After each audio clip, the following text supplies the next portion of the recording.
তিন জায়গায় প্রয়োজনে মিথ্যা বলা যায়।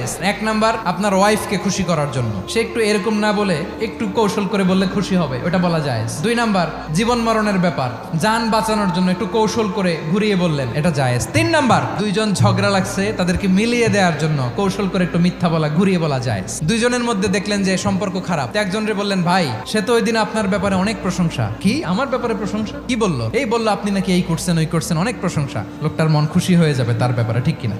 আবার তার সাথে যার ঝগড়া, ওরে যে বলুন, ভাই ওই দিন তো সে আপনার অনেক অ্যাপ্রিসিয়েশন করলো, অনেক। সে তো অবাক, কি রে বলে কি? এই যে দুইজনের ব্যাপারে দুইজনের একটু ভালো ভালো কথা বলে দিচ্ছেন, একদিন দেখবেন রাস্তা দিয়ে হাঁটার সময় একে অপরকে সালাম দিয়ে ফেলছে, সালাম দিয়ে বুকে জড়ায় ধরছে, আছে না নাই?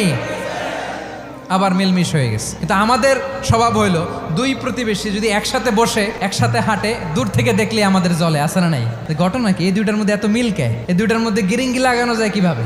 আল্লাহর কাছে তওবা করেন, এই মানসিকতার যেন আমরা না হয়, আমরা মিলিয়ে দিব।